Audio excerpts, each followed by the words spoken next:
I don't know what our new time on Friday mornings with Ben Rossa. Ben, what's happening? Not much, man. Yeah, happy Friday. This is our playoff time, ready to roll. Four more, probably the best weekend of the year. This last 4 game slate, but everyone's in action. No more buys. Some good games.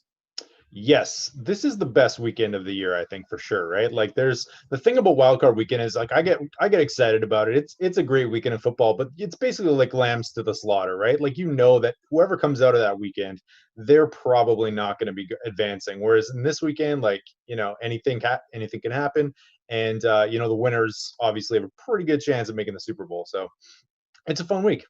Oh yeah, absolutely. I mean, of course the buy, and we see it with the spreads. And after the show, of course, we'll be talking a little betting, but these are some big spreads because these teams have been resting. They're of course at home, and the wild card teams, although someone like the Vikings, of course, we're going to get to them, huge win in the Superdome. Their reward is now they have to go to the nine. Like it is just such a gauntlet to keep it going. Yeah, so that's a good point. Like you and Jordan are probably going to be talking a little bit about the spreads and about these lines coming up on the betting show here. However, maybe just give us like a little teaser because I don't quite know what to do with a lot of these lines, these big lines. I never know how to attack. Anytime a line gets above like 10 points, it just feels like a little bit harder. I have some leans, but do you have any like strong takes about how these games are going to go just generally? So I think the most interesting games to me, the first one would be the Texans and the Chiefs. They played already in week 6 in Arrowhead, and the Texans won the game. Now they're a 10-point underdog. And I do think the I don't want to say the wild card, but I think if the Texans can lean on Carlos Hyde, he had over 100 yards and a touchdown in that first game. That is the strategy. If they get in a back and forth type shootout, it's hard to go against the Chiefs. And then on the other side, the Vikings, like I mentioned, coming off that huge win. The Niners, if there's one team in the league that really benefited from a bye, it's them. I know no one you've talked about on the betting show several times how banged up that defense is. They are getting, it's like a new team. They're getting Yeah. 3, 4, 5 starters back this week. Yeah. That is a huge red flag for me with the Vikings. I do lean to the Niners in that game because of that. I'm in agreement with you there. It's like they're for the first time since the beginning of the season, this defense is healthy, and that's going to make a difference. Quan Alexander, very underrated, super fast, can keep up with running back. So, yeah, that's my lean as well. And then on the Kansas City Houston one, was that week 6? Was that before Mahomes was injured? I believe so. All right. Because you make a great point. It's like if Houston can get the running game going with Carlos Hyde, then they're possibly going to be able to stay in that. But if Kansas City gets up big and they have to abandon the run, they're playing to the strength of the Kansas City defense, and this could go the other way very quickly. So that's kind of where I'm at with this one. It's really tough to get in there. But we're going to dive into these games. Basically, today we're just going to go through each game, talk about our favorite plays, talk about some value, talk about lineup construction, and then we'll kind of have some final thoughts and some final picks. Shout out to Yahoo as well, our sponsor. Of course, if you're not playing on Yahoo right now, you got to go over there and play. We have a 15K to first, 150K baller this week. That's a pretty darn good tournament for a 4-game slate. And of course, they have CSV uploads now, so it's super easy to just upload all of your lineups. Competition is softer. If you're not playing on Yahoo, just go do it. It's great. All right, let's get into these slates here. I mean, first off, I just want to talk a little bit about injuries. Are you seeing anything that kind of catches your eye? Like I feel like the biggest injury that will affect these games is probably Will Fuller, and I'm guessing he's going to be a no-go. Yeah, Will Fuller once again. That's going to be a huge swing. They did win the game, of course. That's why they're playing. But I think we saw at times how limiting he can be if he's not on the field. Hopkins was really he got going against the Bills, but they really need him. The other guy, Thielen, he's sporting a Q tag. He had, I think, stitches in his ankle. We'll see. It looks like I would assume he'll be out there in some capacity, but nothing that really is a huge deal. Like I said, to me, the biggest thing is that the Niners got back a lot of guys that maybe people don't know how valuable they really are. Sounds good. I'm right there with you. Yeah, I think Thielen's going to tough it out. I'm guessing like no one is going to sit out this weekend. JJ Watt as well. So it's not like last week where we had a lot of kind of moving parts with a lot of the injuries, especially with Zach Ertz being questionable. So yeah, we don't really have to kind of think about roster construction in that way, and like leave guys off and kind of like go for late swaps. It's not going to be as big of a deal this week. Did you have any thoughts just generally on lineup construction from last week? Did you learn anything? Did anything stand out to you about the winning lineups that the way they were constructed at all? Well, that's a whole different show for a different time. I will say, I mean, I always look through my own lens. It was tough for me. My whole strategy was to survive to the last game. I did that. So many people busted. I had so many Wentz stacks. So of course I didn't really get off the ground, and that hurt. But I mean, I think what we see in every 4 game, we talked about this last week, is you're going to have to build lineups that are just odd. They don't fit together perfectly because you just don't have that many options. Whether it's playing someone against your defense or having a couple skill position players without a QB. And I think we saw the value of guys who can run. Josh Allen and Deshaun Watson, part of their value last week was that they were running all over the place. Watson in particular, he had 14 carries and found the end zone. That's volume that we really haven't seen at all. That's his most carries pretty much by far the whole year. He had 110, but other than that's significant. So I do think that's to keep in mind here. Now we have Lamar, which we'll get into. That's a whole different animal. He's just in a different tier against everyone else on the ground. Yes, he is. So okay, let's dive into these games then. So we got first one, Saturday morning game, or Saturday afternoon, I guess, Eastern time. We have Minnesota at San Fran, 7-point favorites. San Fran, I think that opened at 8.5, and it's come down a little bit. Is that right? Did I get that right? Yeah, I mean, I see it sitting around a touchdown right now. Yeah, okay. 44.5 total. So you like the San Fran side of this, and you're liking the San Fran defense? I am. I mean, I just, again, it's a situation, guys like Quan Alexander, multiple other guys on the line, and in the secondary, safety coming back. It's a huge bump. We know that Bosa and the line will generate pressure, but when Sherman was out, when multiple other guys were out, we saw against the Falcons, that's really where it culminated. They lost that game at home. They rallied to get this bye in week 17 against the Seahawks, and I don't love the spot here. Now, Dalvin Cook is fantastic. I think we all know that. We'll see what Cousins can do. But when you look at the Niners in particular, you have a stable of running backs. You have Kittle. Deebo Samuel's been fantastic. This guy has come huge asset for them. And then you have Jimmy G, who's at times made plays. I think San Francisco's passing attack is a really interesting stack, actually. Not going to be towards the top in terms of popularity. And I think they have weapons. And if Jimmy G can kind of cooperate, it could be a really different way to build. Yeah, absolutely. This is the value, I think, of this game. Some decent total here, like nothing that's going to blow your mind, like Houston, Kansas City, which I think where a lot of the action is going to go this week for DFSers. But so first off, like let's talk a little bit about this San Francisco passing attack. Jimmy Garoppolo, we have projected for around 10 to 15% ownership, I guess, given the slate. Deebo Samuel, pretty cheap on DraftKings, pretty cheap on Yahoo. Feels like the most obvious stack here for most people is going to be Samuel with Kittle and Garoppolo if people are two stacking. What are you doing here? Because Kittle actually has a pretty tough matchup against Anthony Harris. Minnesota #1 in DVOA against tight ends. They did a pretty good job of limiting Jared Cook last week, and I'm a little bit bearish on Kittle, though our projections love him, and he is one of the best values on the slate.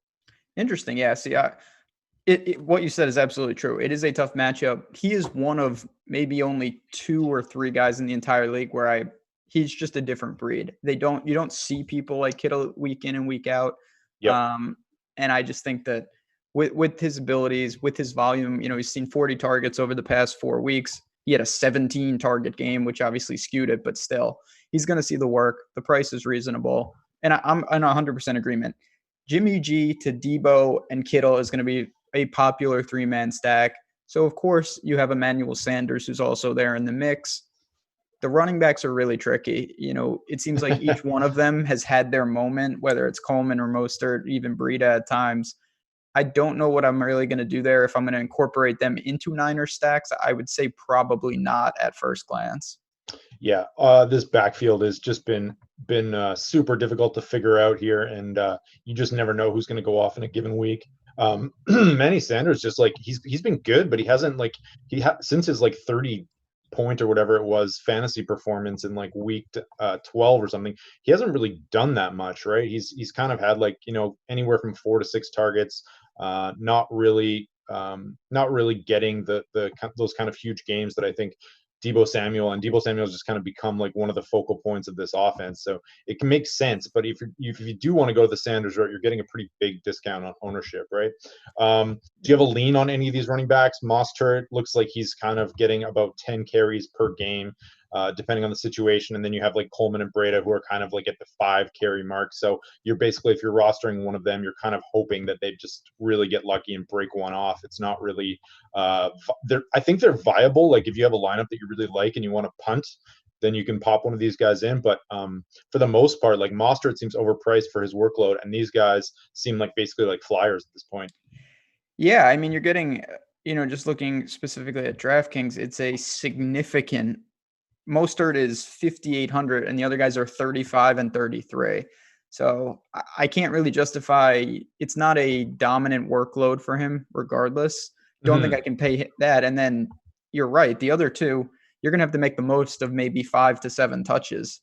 Maybe one of them emerges, of course, and they do have in a 4-game slate some viability, but that is a Yeah. tough sell. And then, on the outside, Kendrick Bourne, I mean, he would be maybe the next guy up. But again, that's a deep flyer, maybe in a mass MME situation. But I think San Francisco is a pretty concentrated offense at this point. Yeah, that's the thing. Like Kendrick Bourne, like another flyer. I think he's also kind of a little bit overpriced. Like he's had a couple decent games this season, but nothing major. And Mostert, like a little bit cheaper on Yahoo, a little bit cheaper on FanDuel, getting some ownership actually on those sites, whereas on DK it's a little bit lower. So it's almost like a pivot, pay up to be contrarian spot. Any final thoughts on the San Fran offense? No, I mean, the last thing I'll say about Mostert specifically is he scored in 6 straight games. He has 7 touchdowns over that, which is great. Damn. But at the same time, you're almost priced in for that at this point. Like he absolutely has to score. He's not going to give you enough in the passing game. And even if he scores once, as you can see, with the limited volume that he could see, it may not even be enough. So keep that in mind. We'll have to see what ownership kind of dictates in that situation. Yeah, that's a great point. I didn't realize he'd scored in 6 straight games. That's why you're getting that price point. Of course, what we know with touchdown variance, That's what I'm saying. that could come crashing back down to earth pretty quickly. How about the Minnesota side of things? I'm guessing you're not going to be too high on this. The only real reason I could see to kind of play these guys would be kind of a contrarian stack in large GPPs at low ownership. General thoughts on the Vikings? Yeah, it's a tough spot. I was on them a bit against the Saints. I did not think they would win the game. I thought it was too many points, but that's neither here nor there. This is it is a tough spot against the San Francisco defense. We'll see what they can do. Now, Dalvin Cook is fantastic. Of course, you can go to him. I know he's going to get chances, opportunities, workload regardless. But you're talking about an opportunity cost of Derrick Henry, Aaron Jones, even Damian Williams to a lesser extent. So you have that. I think Diggs is a little interesting. He was really quiet in the game last week. We'll have to see what's up with Thielen. He always has some upside in my mind. But again, you're going against the Niners defense that is very stout. Yes, and some tough cornerbacks there. A lot of tough matchups. Stephon Diggs still projects as a great value for us, especially on DraftKings and on Yahoo as well. He's just priced down, and he still has that wide receiver 1 upside. He's probably going to see a lot of Richard Sherman, I think, this week. But I'm guessing, it's one of those spots where the ownership's not going to be there, the value is there, but the matchup's tough. So you kind of have to decide what you're going to do with that. What about your boy, Dalvin Cook? $8,000 against the number 1 run defense in the NFL. Seems like a tough matchup. It is. Now, I mean, listen, if you think that the Vikings can hang in the game, I don't see any possible way that it's not because of Dalvin Cook. He needs another 30 touches. I expect he will get around that. I just truly don't know how effective he'll be. So he, of course, is in play. Again, it's just you're weighing where you want to allocate that salary. He is matchup proof. He's going to get his chances, but you're paying a very lofty price tag. He is our number 1 projected running back this week. But that probably doesn't say a lot. I'm guessing it's surprising actually that he's projected for more points than Derrick Henry, but I guess it makes sense. He is, I mean, Dalvin Cook is just people kind of, I think the recency bias creeped in and he was so quiet. He had 2 weeks off. Yep. That guy is phenomenal. There's no doubt about it. Again, he had 2 touchdowns last week. He's going to need that 5, 6, 7 targets, especially if they're trailing. And then you are weighing, well, even if he has an effective game, if Aaron Jones goes nuts, if Derrick Henry goes nuts, again, that's a huge opportunity cost. Yeah, great point. And Dalvin Cook was owned, I think, at like 1/3 the ownership of Alvin Kamara last week, and the price points weren't Yep. really all that different. And like that's to me, like as soon as I saw that, I was like, there's still a lot of edge to be had in these tournaments because he had no business being 1/3 the ownership. Like why did that happen? Like why were people so in love with Kamara and not in love with Cook when the workloads are like very different between those two guys? Is it just the recency bias with the Kamara touchdowns and the game script? Definitely. I mean, Kamara had 2 straight games of 2 touchdowns. Dalvin Cook hadn't even been on slates. He's been out. Yeah. People just not really thinking of him. And we'll see what happens. As Chap points out, and I totally agree with this, Cousins, if he's facing a lot of pressure, could give Dalvin Cook some extra dump offs on a full point PPR. That can help. But again, these are massive, massive salaries. And you're only going to be able to play, maybe get 2 of them in there, but you have to weigh what you want to do against Henry and against Aaron Jones. Yeah, that's for sure. If you're watching right now and you wouldn't mind hitting that like button as well, we would greatly appreciate it. Helps us keep these content free. So yeah, help us out. Hit the like button. Do it. Any final thoughts on this one? Should we move on to Baltimore, Tennessee?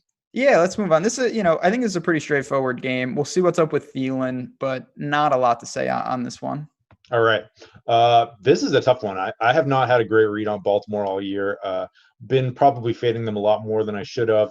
It seems like the most consistently winning lineups with Lamar Jackson this year have been pairing one of Mark Andrews and Marquise Brown, though there have been games, of course, where pairing both of those guys worked out pretty well. Baltimore favored by 9.5 right now. Did that open high? Was that like 12 or something? I don't know where it opened. Push down. I see 10 on my screen, but yeah. Yeah, so 9.5, 10 points. I thought it opened high, but that could be wrong. And then 47-point total. So Baltimore clearly implied for some serious scoring here. What are you doing with the Baltimore passing attack? Yeah, I mean, the Baltimore passing attack is something it's so frustrating with Lamar because he's, of course, a guy that you actually can play alone. And if you do that, you have to add an extra roster spot to get right. Whereas, when you're stacking, it's really 2 people you're deciding against, as you mentioned. It's either Andrews or Hollywood Brown. Hollywood Brown is more of that, of course, boom bust. He needs to find the end zone. The targets haven't really been there, whereas Andrews more of a safety blanket.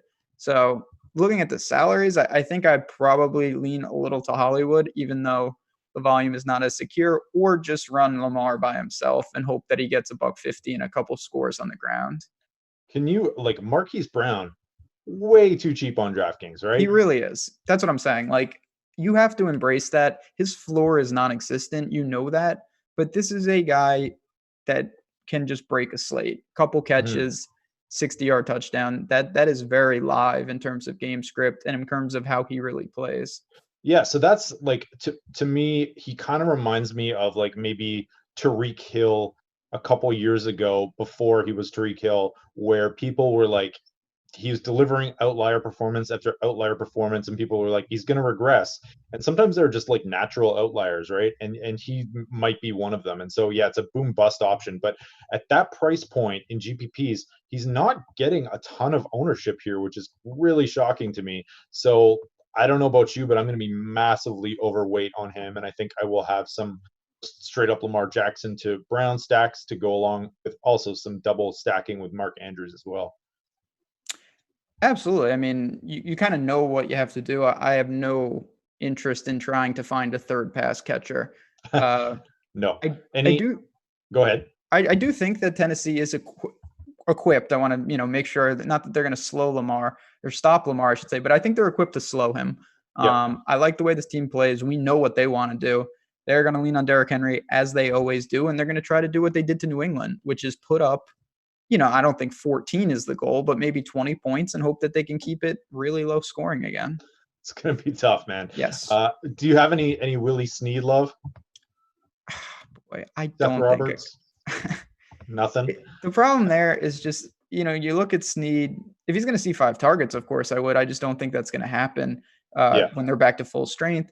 It's not just them. You have the other tight ends that get involved. They're such a creative offense.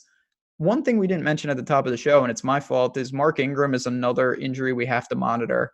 I don't know what they'll give him, if he can really play, if they can give him a full workload with the calf. We'll see if Justice Hill or Gus Edwards become more of a focal point of that rushing attack. Yeah, that's going to be a really kind of one of the keys this slate. I think figuring this out. People are probably going to end up fading Ingram. He is priced up and he's not getting a huge workload. 13 to 15 carries seems to be the norm for him. So it's kind of like one of these game script things where maybe like if Baltimore gets up big, then they can hand him the ball more often. But it's not like Gus Edwards is cheap, right? Like a lot of these sites, they do a good job of pricing up the backup running back, so you're not really getting much. I'd imagine it would probably be a pretty even timeshare with some Justice Hill mixing in if Ingram can't go. One other guy I wanted to touch on and get your thoughts on. Do you have any interest in some Miles Boykin flyers at a very cheap price? Seems to be getting about a 30 to 40% snap share, running the third or fourth most routes on the team, but he does have that big play upside. He does have some upside. I'll give you that. I don't think I can get there, though. Not on 4 games. If this was a showdown slate or something, even 2 games, maybe. But this guy is straight very live to give you a bagel. He may only see a target or 2. The only way I'll say this, say you, for some reason, want Henry, Dalvin Cook, and Aaron Jones, and you're like, you know what, give me them all. That's going to be a really different, unique build. Yeah. I'm just going to go pure top end running backs. I think they all explode. You could possibly try to leverage that against something with like Boykin and hope that you just need a flat 3K guy in an optimal build. That's the only way I would go there. I kind of like that build, man. It's and we all know, projecting running backs is a heck of a lot easier than projecting wide receivers. So not the worst idea. Might throw a couple lineups in there. I like it. You got to do something like that. I mean, absolutely. I'm going to talk to my wife, and we're gonna get that's the real secret sauce, as we know. All right, I think that wraps it up for the Baltimore side of things. Tennessee, this is I think we touched a little bit about the Houston scenario with Carlos Hyde. I think this is another scenario where like Derrick Henry priced up, he could get game scripted out of this very quickly. So I'm a little bit worried about him. What are you doing with Derrick Henry this week? So I get what you're saying there, but I'll say this: it's almost correlated within himself. If the Titans are going to win, Derrick Henry's going to have a big game. And if he's ineffective, they're probably going to lose. And then he's going to be game scripted out to an extent. So it's almost like, will he be effective? If he is, he's going to get 35 carries once again, as we've seen. Other than that, though, I think the total wild card is, AJ Belichick is certainly a smarter person than me, but it looked like he said, you know what? AJ Brown is the guy that I'm worried about. We're going to get, he was a non-factor. And he did nothing. Now, will he bounce back? This guy has massive upside, but the Ravens secondary with Peters, they've gotten a lot better. Yeah, Marlon Humphrey has been fantastic. I don't know what to do with A.J. Brown, but I think coming off that awful game where he was a non-factor, he presents a really interesting opportunity.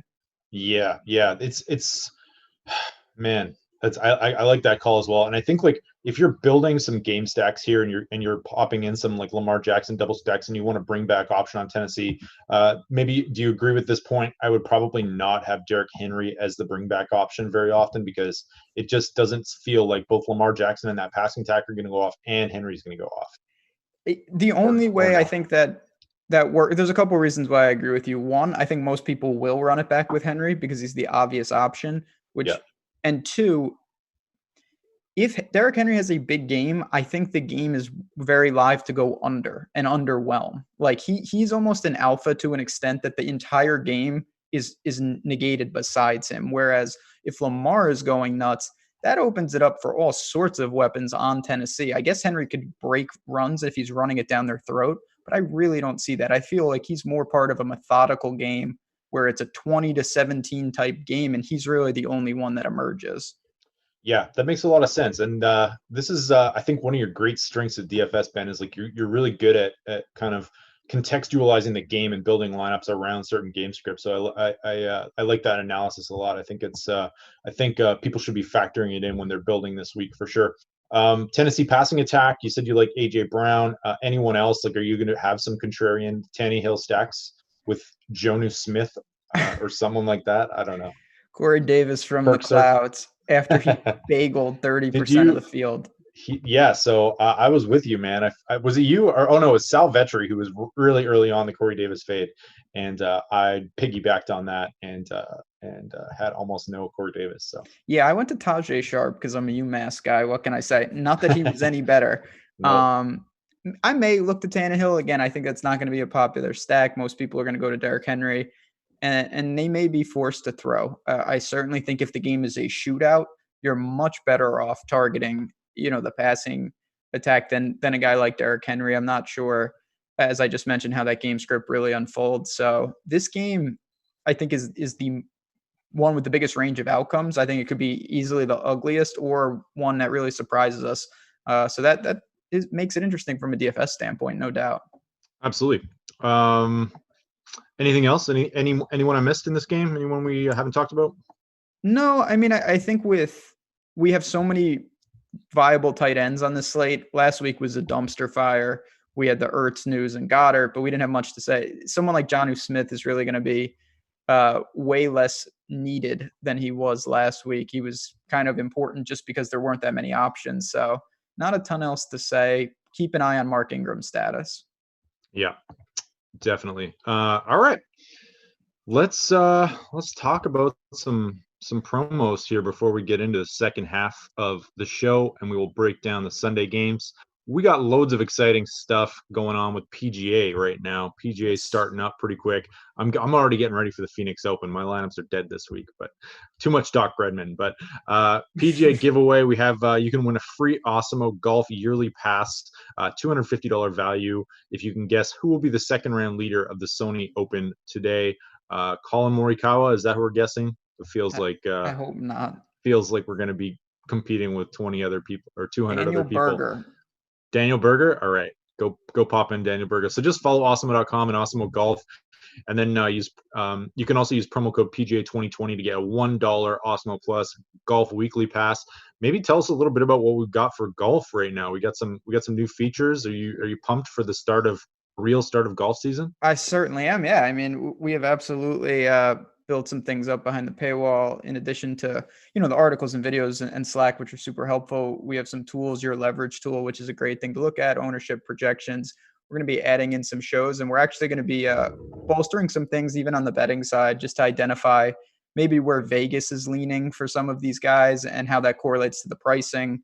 Just little things that can help you kind of maybe identify some of these under-owned and underutilized guys early in the year. So if you haven't tried DFS golf, come on board. It is so much fun. If nothing else, I think it is by far the best DFS sweat. See, that's what I think. Like for me, it's not a great PGA DFS player, but it's the most fun because you get the most bang for your buck. It's 4 days long. You get 2 sweats in there. If you're getting 6 of 6 through by Friday, it's so much fun. So much fun. So, and fun to build lineups too, I think, as well. And just kind of think about how you're doing, how you're contextualizing the lineup and how the course fit goes and all that stuff. So come on over to Awesemo Golf and PGA 2020 promo code gets you a free weekly pass to try it out. Yeah, so let's I'll just mention two more quick promos. We got 20 days of Awesemo Plus Platinum for $20. That does not include Fantasy Cruncher. The last day to do that is today. So if you want to get a free promo or a free $20 for 20 days, I don't know why you would pass up on that. That seems like a very good deal. All right, let's move it on to the second half of these games. Sunday morning? Yeah, Sunday morning.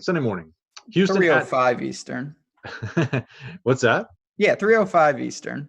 Oh, is it the Sun? I always get these mixed up. So one of them they start early, isn't it? I thought Sundays started early. So It's 12 o'clock, so kind of afternoonish. Gotcha.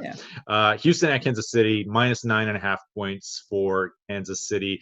City with the highest implied team total on the slate, 51 for this game. Give me your general thoughts, because I'm guessing this one's going to be very chalky. Yeah, this has the highest total on the slate at 51. Again, I mentioned earlier these teams played. The Texans won. I don't read them that much into it. What I read into it, though, is that Carlos Hyde played a role. I think that's a major storyline. They have to get him going in this game, unless Deshaun Watson is just out of control. Now, he's going to be him and Hopkins are going to be a super popular stack. I totally get that. We'll see what's up with Duke Johnson. We'll see what's up with Will Fuller and Stills. There are secondary options. Even, at the tight end, Akins didn't play last week. So there's situations to monitor, but I do think if you want to fade this game, you could look to Carlos Hyde in the defense and hope it goes way under the total, or you could naturally attack the game, stack either side, because there's a ton of fantasy production that could come from this one. Yeah, that's another good point. Like if you want to, that'll be a unique build, right? If you want to construct a lineup where Carlos Hyde and I don't know, like the Houston defense, maybe, like then you're going to be, it's kind of one of those things. It's like taking a goalie in hockey against like a really highly projected offense and hoping that goalie stands on his head and duds, right? So you got a contrarian build and you kind of have like a narrative there that you've built your lineup around. But I don't know, like the way to beat this Kansas City team is on the ground, right? 29th ranked run defense.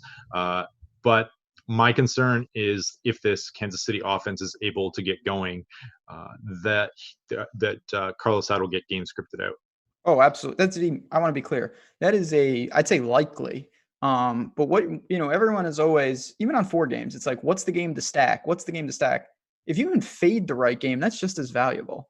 Yeah. And if you can leverage the right stand where you're fading a 50 plus total and you get the one piece, you're at such an advantage, because if for some reason Deshaun Watson and Mahomes both don't get there and it trickles to their skill position players, you will have a massive graveyard of lineups. And if you can lean on a defense, if you can lean on a running back, that is incredibly valuable and a narrative worth exploring. So you mentioned Carlos Hyde. Damian Williams getting a ton of ownership Yep. across the industry early on. He is cheaper on some sites than others. Bold take, I know. Yahoo, he's 70% owned, which I think for me would be getting close to fade territory there, even though he's really cheap. What are you doing with him this week?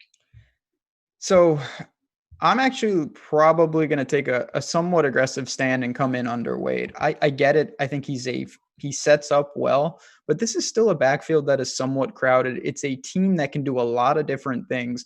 The touchdown variance is immense when you look at all the weapons they have. They're not, we've got Kelsey, we've got not Hollywood Brown, we've got Tyreek. There's just so many ways that they can get in the end zone, and Tyreek can get a carry here and there. LaShawn McCoy, he's going to get a handful of touches. So if we're looking at 50+% ownership, I will take the stand on a guy that is an integral part of an offense, but the volume is not that secure, and there are a lot of ways where he has a middling outcome. Yeah, makes total sense to me. Let's move on to these passing attacks here.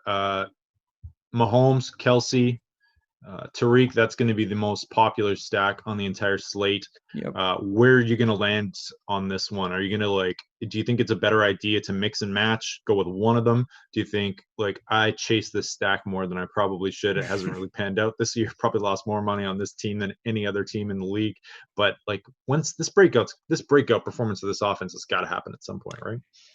You can always go there. I totally get it. Even at the problem, I've said this throughout the year, is that the percentage of the salary that you allocate to this 3-man stack is immense. When you look at you look at Jimmy G, Debo, and Kittle versus this. I mean, you're saving like $4,000 or $5,000 total.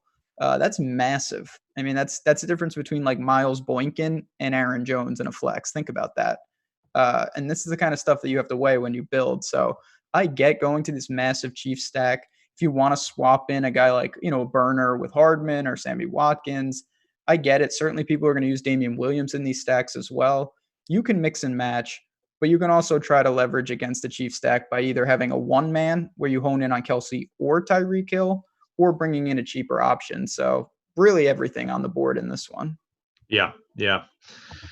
Man, is this the week, Ben? Is this the Mahomes week? I kind of like this Kansas City stack here, and It's going I to be kind of want beautiful someone to there. talk me off it.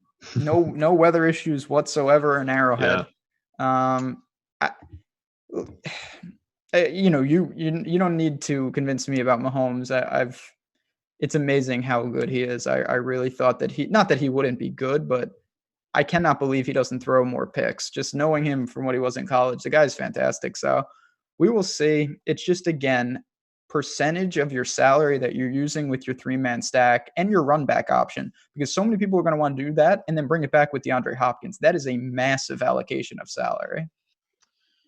you're not wrong there. We should also mention that Travis Kelce was a limited participant in practice on Thursday. He's questionable. I can't imagine any scenario that he doesn't go, right? He's completely, I don't want to say completely fine because I have no idea, but Yeah, he's going to play. There's no doubt in my mind. And we'll see. I hope the Q tag stays up there. I think it will make more people pivot to Kittle, which I don't love, but maybe we could get a little discount on Travis Kelce. for sure. What about these secondary Chiefs pass catching offense options? Sammy Watkins has dudded in roughly 15 straight weeks. He did have a couple Yeah. middling games in there. Probably, I think everyone's least favorite player at this point, right? Like, always flashes stuff, but still sucks. And of course, Nicole Hardman, who like has some special teams upside, as well as being just like a burner who could catch an 80-yard pass. What do you like? Is maybe the way for in GPPs to kind of to differentiate your stacks by adding one of these, or by having like a Tariq Watkins or some sort of combo like that? I definitely think that's a way to do it. You can you're going to save some salary. Hardman in particular, as you mentioned, he can get there on a couple of passes. He's an interesting pivot too, because Hollywood Brown is in the same price range and he is going to be way more popular, as he should be. But you can look to pivot off that. As you mentioned, Sammy Watkins literally used all his fantasy points in week one. He's I've probably never like half of them, right? Like literally half Yeah, of them he in had week one. 50 points in week one, and My he God. legitimately had I'm just doing like quick math. It looks like 27, 75 37, points 47, total. 57. Yeah. Yeah. So about like, yeah, a little under Yeah, it's like half. 40%. Yeah. That's That's crazy, disturbing. man. He was sitting on my bench in week one, I think, and a lot of people's benches probably. And then like, that bias then put him into the people's lineups for a lot of time, especially with Tariq Hill injured. But It was maybe miserable. this is the week. I don't know. He's not going to be owned very much, I don't think, though the price point is very cheap, and he does project actually as a pretty good value on our projections, getting to about 10 to 15% of him in early crunches.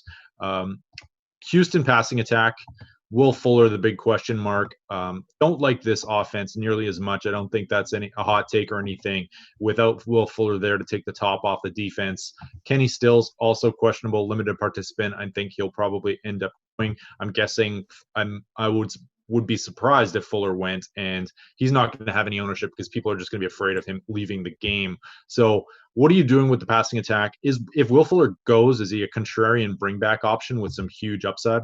Oh, absolutely. If he's good enough to play, and again, you're embracing if you're really conscious of your bankroll and you're like, listen, I'm making like one lineup. I want to keep it conservative. Don't play Wolf Fuller. He could easily run 2 routes and go out and never see the field again. But if you're looking to say, I'm going for broke here, I'm going for first, which in top heavy tournaments, that's honestly what you should be doing. Will Fuller, if he's good to go, he could be a slate breaking guy. We've seen it. Now, the 1 week when he really did that, he happened to be like 40% owned. Why that's the case, I don't know, Yes, but I know. I had been waiting for that game, but yeah, Yes, all I season waiting for it, and then it happens. so I will look to that. I do like Deshaun Watson this week. Particularly, again, I'll reference one more time. 14 carries last week, and I know a lot were out of necessity. They weren't designed runs like Josh Allen's were, but this is a guy that I really do think will see 10 more carries. If he falls in the end zone again, it is production that you cannot account for outside of Lamar, but that's a different situation. So I Right. absolutely will go there. I think that's such a huge boost, and I do think even if he's playing from behind, sky's the limit on his production. You were sucking me in, Ben. I'm not happy about it. Yeah. This is a game, again, there's so many ways to go about it, but I do plan to be different, mostly because I don't like Damian Williams nearly as much as everyone else. I like Carlos Hyde. Maybe I'll leverage with Shady and take the full pivot. And then Deshaun Watson, naturally, going to be part of this, especially if the Texans win. Barring Carlos Hyde having a career game, I still think that Deshaun has to give him a lot in that passing attack. Yeah, fair enough. All right, I got two final questions for you on this game here. First is just kind of similar to the Baltimore game we talked about. Same scenario, Kansas City stack. You probably won't be bringing it back with any Carlos Hyde shares, right? No, I don't. I don't see that at all. I mean, I guess if you think that he strikes first and Kansas City is playing from behind, but again, you just mentioned this and you're 100% right. If that's the case, the Texans are going to try to take the air out of the ball, similar to the Titans, and Carlos Hyde cannot coexist. I mean, there's a narrow window, but you're not talking about guys that are $4,000. Like the production that Tyreek, Travis Kelce, and Mahomes need to get there together, you need a lot of points and a lot of drives. I don't think there'll be enough time in the game, honestly. Um, Secondary question that kind of relates to that. Duke Johnson, fairly involved in the passing attack. I'm looking at it now. It seemed like he was way more involved last week than he was. Only 3 targets. I don't know where. I thought he had like 6 catches for 70 yards or something Yeah, watching that game. But seriously. he's priced up a little bit, but like it seems like he would be the benefactor of a Kansas City early game script where they go up. So is that someone you might look to? Like I feel like he's another one of these low owned running backs that could pop. He certainly should be more involved in this offense than he is, right? Oh, for sure.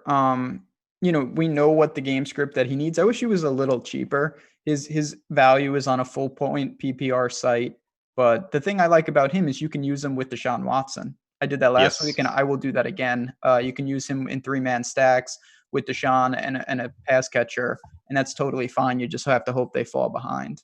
I love it. Yeah, he usually gets somewhere in that 5 target range, and it's actually surprising that last week it was only at 3. So, love that call and like those stacks. Sometimes it can be a little bit uncomfortable pairing up a pass catching back with the quarterback, but I think it makes sense, and it's just a unique build that a lot of people don't go to. Anything we missed on that one? Final thoughts on the clearly the chalkiest game of the week? No, I think as Chad just pointed out, if Aiken sits again, you could look to Darren Fells as a pure punt. Again, part of Deshaun Watson stacks. Absolutely no problem with that, even though there's much better tight ends on this week's slate. That's a great point I forgot to bring up. 5 targets, 37 yards for Fells last week. Basically led the Texans tight ends.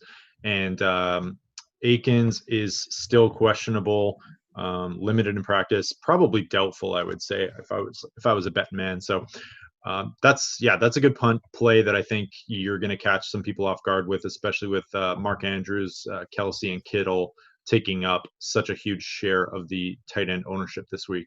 All right, let's move it on to our final game of the week. The Seattle Seahawks, 4-point dogs to the Green Bay Packers, 47-point total. What are your general thoughts on this one? This is the game I'm most confused on. I feel like Seattle and Green Bay always have wild games in the playoffs. Yeah. So they're at home in Lambeau. It's going to be cold. I don't see any snow, healthy total. But man, the Packers this year have been, they're such more a balanced team now. It is very difficult for me to really peg their production. I do like Aaron Jones quite a bit. I think the way to attack Seattle is on the ground. You look 26 DVOA against the run. Even though Jamal Williams gets involved, Aaron Jones has had some monster performances this year. He can catch the ball. They're going to give him looks in the red zone. So that's where it starts. And then I don't need to get into, we know Devontae Adams is in play. We know Aaron Rodgers is still very good. Jimmy Graham is a punt maybe, but I think it starts and ends with Aaron Jones in my mind with the Packers. Yeah. So Aaron Jones, do we have just wanted to check. Jamal Williams he does not carry an injury designation. Does that scare you off a little bit there? Like the price point's high, and we've seen Aaron Jones' production is greatly tied to his 19 touchdowns this season, which is just insane. Like, is this another, like for me, my natural instinct is to move towards the fade side of things just because of touchdown regression and because Jamal Williams is coming back, and you're on the opposite side of that, hey? I am. I mean, it's warranted, and there's certainly going to be regression in life there. I just think in this spot, playoffs, Aaron Jones is just going to have the opportunities if he can keep it going. It's almost like what I was saying with Derrick Henry, where it's like if Aaron Jones has a bad game, he's going to bust anyway. And if the Packers have an effective game, I think it's because of Aaron Jones. I think he gets the looks in the red zone. He'll contribute a handful of targets, should be live for the rushing bonus. So there's multiple avenues that he can get there. I'm hoping for, I would love to see like 75-25 in terms of snap count, willing to live with 2/3, 1/3 against Jamal Williams. I still think there's plenty of opportunity at the price point that we see him at. Absolutely. This Green Bay passing attack has actually become really concentrated in recent weeks. Lazard is basically taken over as the wide receiver 2, getting about an 80 to 90% snap share each week. He's actually pretty cheap in this one, and I'm guessing like people probably like he'll be somewhat popular, but he's not going to like be crazy. Is that do you like any of the Packers passing attack here? Like, will you have any Adams, Lazard, Rodgers stacks? And just maybe speak to like Lazard one-offs at a fairly cheap price, kind of flying under the radar a little bit. Yeah, again, he's in that Hollywood Brown range where that's going to suck up some ownership. You can certainly look to him in the Green Bay stacks. You could look to him if you want to get away. Devontae Adams is going to see, every week, 10 plus targets. That's going to happen. You need him to fall in the end zone. You need him to get a bonus. But he's one of the higher floor guys. I probably will use him in cash when I think about it. But no problem there. And then, as I mentioned, Seattle has struggled at times against the tight end, Jimmy Graham. He's not what he once was. We all know that. But he's still live to catch a jump ball or two, maybe get to 5 targets. That's what you're really looking for. So we'll have no Jimmy Graham this week. No, you're not a Jimmy Graham 18% guy. 18% on DraftKings. That's the one problem. Like, I know he's cheap, but he's basically a part-time type. Like he's getting half of the shares. Like you need a touchdown at that point. Yeah, like absolutely. Give me Lazard, who's more expensive, but getting 90% of the work on offense. I think instead. I know that's not a tight end wide receiver comparison. No, and we'll see what happens with someone like Akins. If Akins sits and you have Darren Fells now available, that's a totally different story. We'll see though. And Lazard, Rodgers. You can look to these guys. This is the game right now. If I had to organize the games, I think this truly is the slowest game. I don't see a big shootout here, but all these totals are healthy. This is not a slate where there's like totals in the 30s or something. Every one of these games can get going. There's no doubt about it.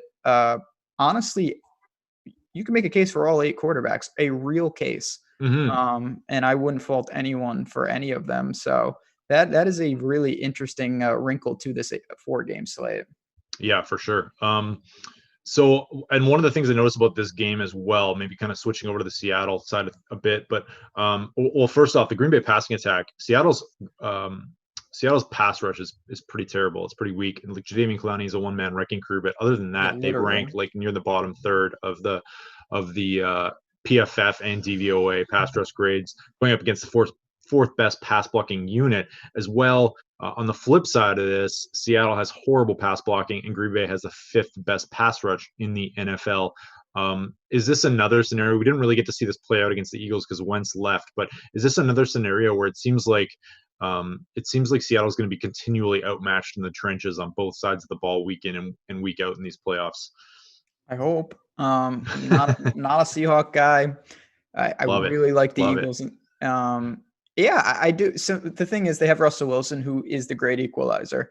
His ability to thrive under pressure, get out, with Lockett, Metcalf, we know. But I don't read in, you're going to hear me say this again after the show when we get to the betting show. I don't read that much into what they did last week. The running attack was non-existent.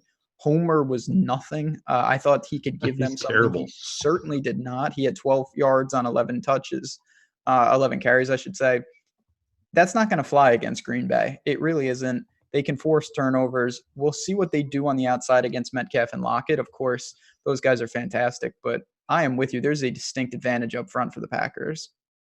So about this Seahawks passing attack, then, like, let's say this is a kind of the reverse scenario that we've been talking about a little bit. I think you're high on Aaron Jones. We have another concentrated passing attack here with DK Metcalf and Tyler Lockett, of course, with Russell Wilson. How much Wilson and like Metcalf Lockett shares are you going to get to here? Not a ton. Lockett's my favorite just because of recency bias. I think he may draw a slightly easier matchup. We'll see what they do. The Packers do have some talented guys in the secondary when you talk about King, some of these other dudes. But yeah, for me, Lockett, he's the one that I'll probably go to. I don't know how much Wilson I'll have. I will say he's another one. 9 carries last week for 45 yards. He is sometimes reluctant to run in the regular season. When he really needs it, he does run. He's going to need it. So Russell Wilson can give you some cheap production on the ground, and that is incredibly valuable. You are not wrong there. 45 yards. Like, we haven't seen him run as much this year, like you said, but that's always available. And I think as well, like, it's really it's a lot of scrambling, right? They don't do a lot of design runs for Russell Wilson, but if he gets those one or two big scrambling plays, then man, he could hit value pretty easily, and probably at not much ownership this week. All right, well, we got like 5 minutes left here. I'm just gonna pepper some quick fire questions for you. Ready? Okay, favorite stack this week. Include ownership in this as well. So your favorite stack that you like relative to ownership and value. Relative to ownership and value, it's actually the Niners. I think that, the Texans are where I want to go, but that's going to be a very popular game. Jimmy G and these pass catchers, I think, are prime for a big game. Okay, I like that call. I think it's probably the best call. I think I'll go Seattle, because I think that there was a narrative early in the season that the Green Bay secondary was really good, and their run defense is really bad, and that switched actually a little bit. If you look at the stats, and like their pass defense has been a lot worse, and their run defense was like 4th or something by the end of the year. So that's what I'm going to go with, a little Seattle Lockett Metcalf Wilson stack. Best bargain on the slate. Even though his floor is non-existent, I do think that Marquise Brown is just too cheap, especially on DraftKings. I will also say Marquise Brown, but I'll give a second one and say I think Allen Lazard is also way too cheap. And Sammy Watkins, he still has that upside and the ability to break one of those big games off with Pat Mahomes at quarterback. So I think those are guys you can mix and match into your lineups at pretty low ownership, I think, relative to their price points.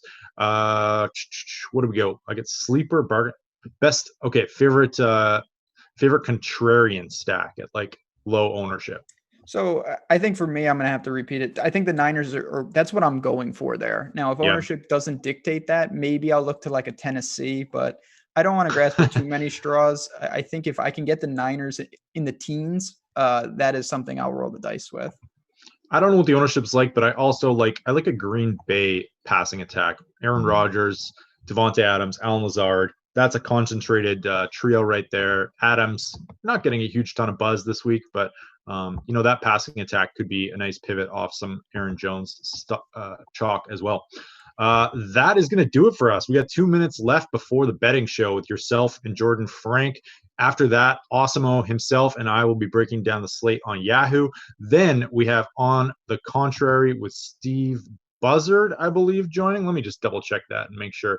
Steve Buzzard joining Alex Osimo Baker and Chris Spags to go over this slate. Of course, tomorrow morning we have 2 shows for you, or in the lead up to the to kickoff, starting 2 hours before lock. So it's going to be yourself, Laffy, and Alex breaking down the slate, and then we have Chris Randone and Sal Vetri going live before lock, before the first kickoff. So loads and loads of coverage, of course, as well. We have tons of other stuff on Osmo.com. Adam Pfeiffer's matchup column has been renewed for the playoffs. He's been breaking down all 4 of these games.